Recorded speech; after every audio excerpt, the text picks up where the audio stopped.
Hey everyone. Artificial intelligence is not just technology, it's geopolitics, economics, and global influence. The United States and China are locked in a race to lead in AI innovation. McKinsey estimates that AI could add up to 0.8% to global GDP annually, which explains why these nations are competing so fiercely for dominance. But the race is not just about speed. It's about values, governance, and how societies harness this power. On today's episode, I'm joined by Saji Madapat, author and enterprise performance consultant, to break down what the AI race means for businesses, innovation, and the balance of global power. To support the show, click the like on this video and visit chrishood.com/show to subscribe to the show on your favorite podcast platform. Follow us on social media or email me directly at show@chrishood.com. I'm Chris Hood, and let's get connected. Connecting. Access granted. It's the Chris Hood Show, where experts, creators, and change makers discuss how AI and technology are changing how we work, live, and connect. Unscripted, unfiltered, and unhyped. 5, 4, 3, 2, 1. Your digital evolution starts now. Here's your host, Chris Hood. Welcome to the show. Saji, would you mind introducing yourself? Chris, first of all, I really appreciate the honor. I'm a big admirer of this show, and with your credentials, it's truly an honor to be on this platform. Appreciate that. If I may, I'll give a slightly. I do have a contrarian background. So I'm originally born and brought up in the southwestern side of India, a state called Kerala. That state is known as God's own country. The belief is, local legends, around 38 crore, 380 million gods in that part of the world. In summary, that part of the world is known as the gods of God's own country. So that is the state where first time in the world history, a communist government was democratically elected in the world history. In short, because of the communism, again, there is no industries over in that part of the world. So many of us, after our engineering or after our professional degree, we need to move out of the country. So I came here as a byproduct of the biggest business blunder in the world history, in my opinion, the Y2K. Y2K brought me over here. So I started in the ERP fixing, like the Armageddon, fixing the Armageddon, the COBOL code, in a way replacing that with the ERP system.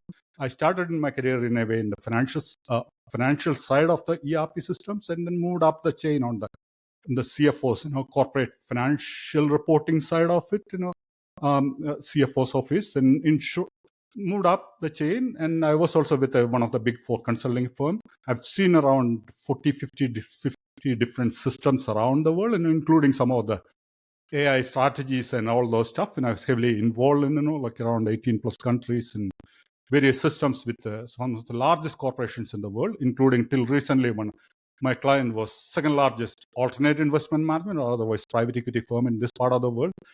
I've seen my fair share of, craziness in this part of the world, so I thought, let me make my facts straight, before I, especially the first edition of the book came in 2020 during the COVID, and now with the tail end of Trump 1.0 administration. So the title is The Gods Must Be Crazy, based on the movie. Over here, we are going to discuss about my second edition of it, especially with the Trump 2.0 edition. In short, I'm a product of many of the craziness or absurdities in the world. Now we're going to dive a little bit into the AI space. Yeah, thank you. Yeah, it seems like you've been around for a little while in terms of ERP, and you've seen the growth and trajectories and changes that even that type of software has experienced. I mean, even in the last 10 years. I think we've seen a lot of changes in that space. But it's interesting how you kind of have bridged the gap between ERP and AI, Mhm. and you've taken it more from a, like you said, a macro level probably. Mhm. I'm curious as to really what has inspired you to kind of make that shift. There's several reasons, especially during when I wrote my first edition of 2020, especially with the short-termism going in this part of the world. Especially, I do the consulting in the financial, lack of a better word, financial engineering side of the world. So we look at this over this part of the world, especially from a uh, more from a hunter mindset. Next skill, whether it is a quarterly reports, street need to produce. I think they noticed, I was watching the Bloomberg, the president announced, there is no more quarterly report, only, the media reports. Anyway, so that is we are looking at a very short-term perspective in this part of the world, and whether it is on the corporate side or on the, like even the election cycle perspective, every 2 years, or the midterm happening, or the presidential election happening. From that perspective, on the other side, nowadays, especially the China is coming out with a massive, from a century. Their objective is 2049. That is a century of rejuvenation. That's their 100-year anniversary of communist parties as one. So they're looking they're building everything from a long-term mindset. Whether it is on the corporate side or even now even on the over here on the AI perspective also, we are looking at a very short term. A bunch of companies, world-class companies here, but they are all competing each other. Versus the China is, coming out with the AI plus strategy. They're looking at their target is the minimum target is 2027. Then their next target is 2030. Then their final ultimate objective they're looking at 2035. That kind of strategy. Versus we are more looking at a next skill or selling it to another, the bigger player, whatever the AI company, or looking at a quarterly, perspective. Yeah. So that's a segue into what we're going to be talking about today. And you kind of touched on that. But if we look at the comparisons, and, we could talk about the China strategy versus the USA strategy in terms of AI adoption and implementation, what that looks like over the course of the next, 10, 20 years. But I also think that this does touch on more of a global geopolitical, economical kind of positioning.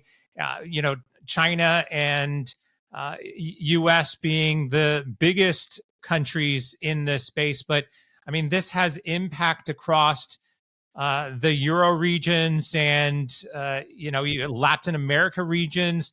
I mean, everybody is going to try to figure out what their position or statement is regarding artificial intelligence. And I know you're coming with some interesting perspectives, so would love to dive into this a little bit more. Where should we start? It's a great question. It's starting from the. So let's look at the first of all, maybe at the strategy itself. I may put it over this. The China has, especially with what they announced on last month, 26th and 27th, they announced China AI Plus strategy. As I mentioned, they're looking at their strategies. They have a very clear-cut strategy. By 2027, they want to address 6 of their key industries. They all want to bring together. By 2030, they want to look at from an AI, from an infrastructure perspective. 2035, they want to look at from a intelligent society perspective, the whole bringing, and here again, they're not looking at, yes, they may be looking at the country perspective, but in the strategy, they identify they're going to partner with the rest of the world, especially with the United Nations. And I don't know how many of your audience are familiar with the last week, the week before, there was a major SEO conference happened in China. So around 20 plus countries, the leaders assembled in that part of the world. All the, I think more than half of the world population, the leaders, the economy, they assembled over there. So everything pretty much against us over here, The same way the BRI also happened. They built the digital Silk Road and digital BRI, Belt and Road BRI initiative. Then now the digital Silk Road initiative. So they're bringing the whole country, as you mentioned, the Latin Americas, the Africas of the whole world together again. Versus over here in this part of the world, we're pretty much going with a hunter mindset, a cowboy mindset. I don't know, we have any set strategy, on this one. Yes, we are bringing, I don't know, some fancy announcement saying that. I think the other day that during the dinner, I don't know where the number came from Mark Zuckerberg's mind. I think he quoted around 600 billion in investing or some some big dollar. He cooked up the number. We don't have any strategy. Yes, we may have the dinner stuff happening. I'm not aware about any strategy in this part of the world, and we're looking at a bunch of crabs in a bucket trying to pull each other's. Versus the China is bringing with a very strategically focused. They have a set strategy and they're assembling all the enterprises together. I don't know how familiar are you with this part of we treat as a Magnificent Seven is the biggest. The companies in that's only $20 trillion company, and most of them are based on the rage. Like the social media. Over in China, if you look at the 75% of their Fortune 500 companies, around 100 and something companies, they're bringing $83 trillion assets they hold. And they're bringing all those companies under the strategy. 83 trillion, the world economy, it's a world GDP, it's only around, I think, $120 trillion. You're talking about 70, And now that it's not only the China they bring, like that, they're assembling the whole world against us. I'm talking about US. Against one country, the whole world, And they're writing, so far, we enjoyed the benefit because we wrote the standard. We own in a way, the internet. The DARPA created the standard. We create. Right now, they're assembling, we are going our own way. Most of the standard organizations now are, it's a big Chinese influence, and it's growing exponentially. And then now, especially they're partnering with the United Nations of the world, the whole rest of the world, including the Indians, like the Modi was down there. They're bringing the whole world together. They're going to write the standard. They're going to own it. The next generation AI. And yes, they learned from the century of humiliation, the Chinese century of humiliation.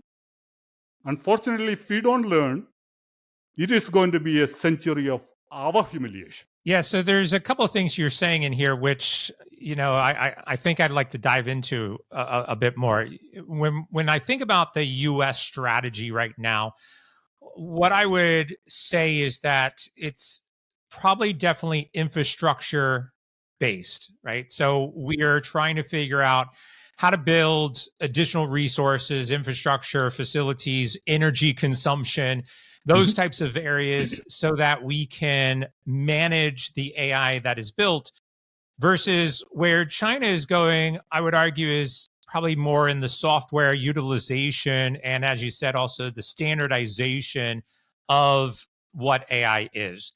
And so maybe one of the first questions to tackle is, what do we think is more critical? Do we think that the infrastructure component is more critical than the standardization component or the software component? And I have often argued that I feel that the standardization process is substantially more critical, especially right now, where a lot of organizations are hyping various forms of AI, which technically, capabilities wise, don't exist. And so the sooner that we could wrap our minds around what a standard system is, whether that's protocol standards, standards around automation, what is autonomy, what is AGI, those metrics are all over the place purely to feed corporate interest as opposed to a standardization across all of AI worldwide. And so I think one of the things you're talking about is, how much investment do we want to make in formulating those standards versus do we want to spend more time implementing the infrastructure to support whatever gets built in the future? I tend to lean towards the standard side, but I would say the only standard we're seeing in the US right now is definitely infrastructure related. Yeah, that's a great point. Again, I don't want to claim expertise on anything and everything, and this is based on my observation. Yes, from the infrastructure side, especially the president assembled, to his credit, he assembled a team and come out with the staff, whatever the about $500 billion initiative building the infrastructure, especially in the Memphis. I'm based in Memphis. We hold, I believe as of now, the largest AI computer system in this Grok, the system to date, in this part of the world. Yes, all these, the Grok or the Claude and others are amazing companies, ChatGPT and all those, like the OpenAI and all these companies are doing great things, but their own way. Versus on the other side, to your credit, as you mentioned, that China is building the standard, and along with that one, they're strategically addressing what kind of AI, how they're going to address, what kind of standard they want to set it. And they efficiently or spending, maybe because of all the restrictions, they learn, they're working around those things. And as you know, the deep seek moment, the Sputnik moment, they built the OpenAI spent $100 million on over $100 million on training something. They with over that 5.6 million, they managed to, for the price of maybe exaggerating a little bit, the price of a Tesla, they managed to build a huge, Yeah. This one. So again, the point, yes, along with we need to, of course, we need to build the infrastructure. We need to address all those things, but building the standard, that is going to, again, you need to look at from the whether you want to hunt for the just the infrastructure, building the data center. Along with that one, you need to farm it. You need to decide what kind of farmland they're going to build it for, not just for the next quarterly result or next, like the AI version. They need to take a look at it from a decade perspective or century perspective. That is where the standards are very critical, and that is where partnering with other, like the like-minded, partners and coming with the United Nations. And again, this country led because we set the standard in 60s and 70s on most stuff, and now the standards are set by China. Yeah. It's interesting because I've had a similar type of conversation with several people now who suggest let AI just be AI, let people use it, let people discover new ways to innovate with it. Don't worry about the standards. Don't worry about the terminology. Don't worry about taxonomy or anything else. Just let people play with it, and eventually we'll figure it all out. It will come, right? It doesn't have to be decided right now. And I don't know. I tend to have a different perspective on that. But I'm curious, what do you think? Well, if you leave it to the people, it is going to be, they're going to create a bunch of TikTok influencers, a bunch of cat videos coming out of it, all those crap coming out of it. Look at that, our own Magnificent Seven. It is $100 billion industry built on just on race, making, each other's, cutting each other, sitting on. We are completely losing the civility. They're building look at again, this money we are spending on the AI. Many of those AI, by the Meta or, I need to be ethical. I need to be careful. Naming. Look at the Magnificent Seven. What is that amount is spent for? Versus look at the Chinese wisely investing on. They're focus is they're identifying 6 strategy areas where they need to, including the manufacturing, the robotics, research and development. Those industries, they're investing on the applied AI perspective. Versus we are investing on the rage coming out on each other's throat. Say this kind of crappy videos coming out. I'm sorry for my language. I know cat videos. We are building on that kind of stuff. Meanwhile, China has also like the parent company of TikTok is the Chinese. But I believe the same version of China TikTok is not allowed. They're teaching their kids. First of all, social media is allow only just couple of hours at the maximum. Even then, their version of the TikTok, I forgot the name of this one. They teach on the robotic side. They teach on the scientific side of it. Versus our kids, they're addicted to our AI is building. Let me put it this way, straightforward. Our AI companies many of the Magnificent Seven companies are dopamine dealers. They build AI building on rage. And versus, they're setting the China is setting the standard for rest of the world. We are going to be in an ivory tower, we will be sitting on yellow. Versus the whole rest of the world is moved on to the Chinese standard. Yeah. I think about macro government, world politics and the such. And there's a lot of similarities to enterprises. And I'll go into an enterprise and consult with them and suggest some changes. And I usually get a response that is something along the lines of, well, we can't do that for whatever the reason is. Or we've always done this, we don't want to change, but mostly it's around, we can't do that. And my response is usually, you can do it, you are choosing not to do it. And what I see a lot of times, especially when we compare the US versus China, you could argue some of it has to deal with capitalism. We're a free market. We want people to go out, find new ways to make money. And in doing so, yes, you're building the addiction into the product for continued use. And I would definitely argue that a lot of what AI is out there is nothing more than an addiction forming software, no different than social media or anything else that we've produced. Whereas China has clearly mandated, we are going to do this.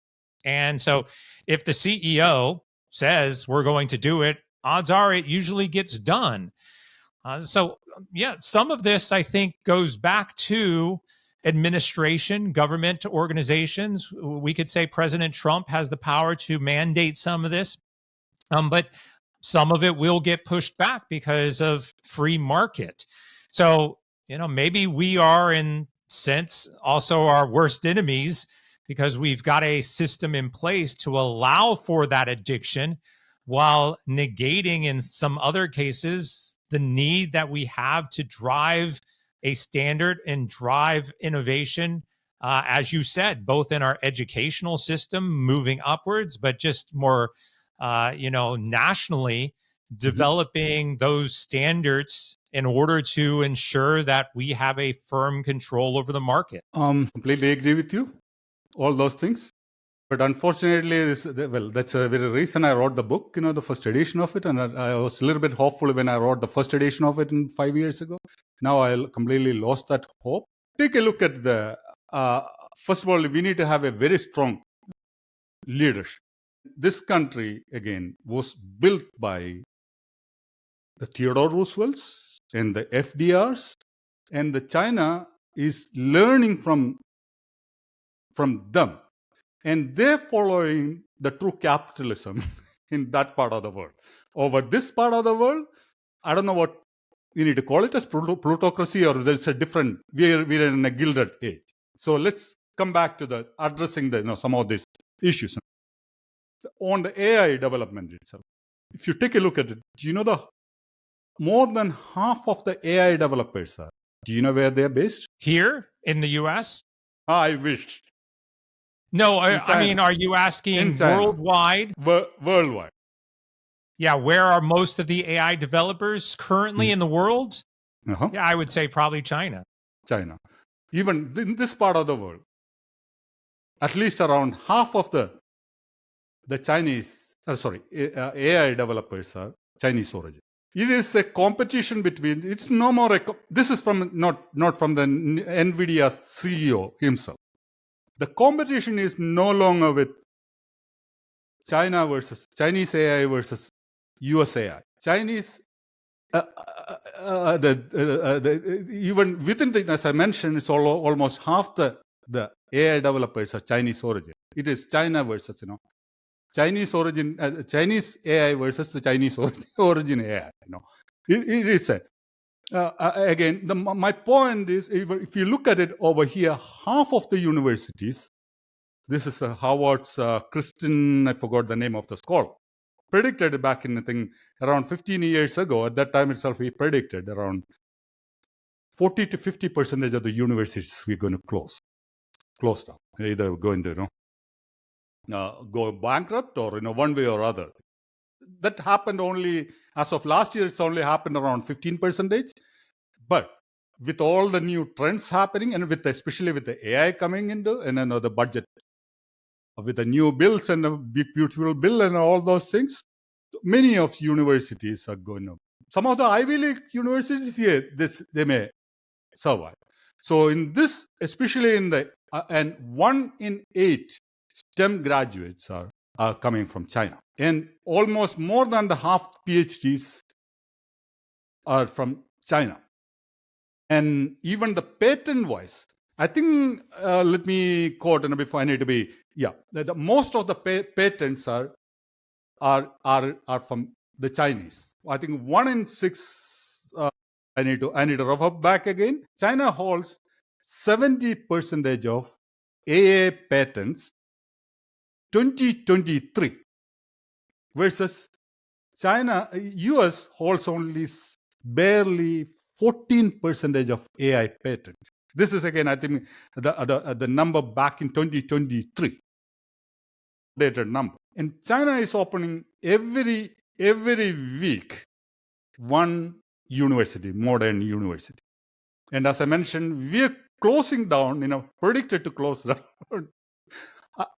half of our university. And 1 in 8, as I mentioned, 1 in 8 STEM graduates is coming from, when we produce 1 STEM graduate, they're producing 8 STEM graduates. And they're writing the standard. And we're watching all the cat videos. Again, I'm not against the cat.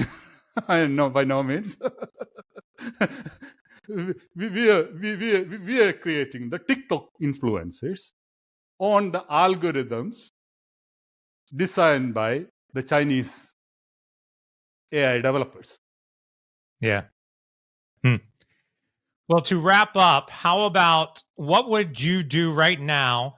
Like if you had the magic wand and you could fix it all, what would be your number one recommendation? I had some hope 5 years ago. That's the reason, again, the first edition of this. With the second edition, we need to have some serious shock therapy for us to relate. There is I don't see any silver bullets. We need to have some real shock therapy, something, to let us understand. Otherwise, we are a bunch of frogs in a boiling water. So water is already, we are not realizing yet. Again, fundamentally, we need to address this kind of issues. We need to address through education. Unfortunately, in this part of the world, the first budget cut is happening in that era, that area. Education that's where the budgets are cut. I do not have any magic solution. I can't say that I have one either, but I was curious as to hear what you might have to say.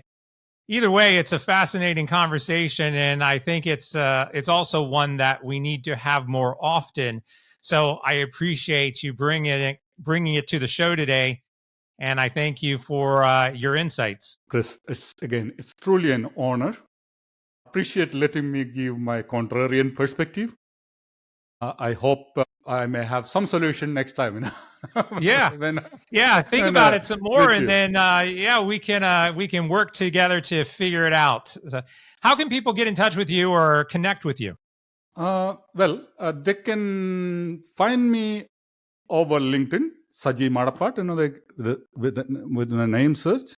And I do have, they can find my book also on Amazon. The Gods Must Be Crazy is after the 1980s, the movie, like we need to learn again. If I may put it from that perspective, so we need to, the solution is, let me put it, the solution is in people like if you watch it, if you're familiar with the movie, some of those tribesmen, some of those historic, if you look at our own history, look at the solution is within us. We need to go back and study how we had very similar challenges back in 100 years ago with the Theodore Roosevelt. He fixed it with like the Gilded Age he was in. He fixed it with the square deal. We need to have a new kind of square deal, and we need to have the Theodore of FDR. We had during the Depression or the Second World War, we had a even much more challenging situation. But we had some amazing great leaders, and people rallied behind those great leaders. The solution is, again, by reading our own history. That provide, so very much. Back in those days, they may be dealing with the steam engine. Yeah, now it may be dealing with the silicon. That is only, the difference. Yeah. Thank you. Well, again, I appreciate it. And for everyone who is watching, thank you. And we'll see you again next week on The Chris Hood Show.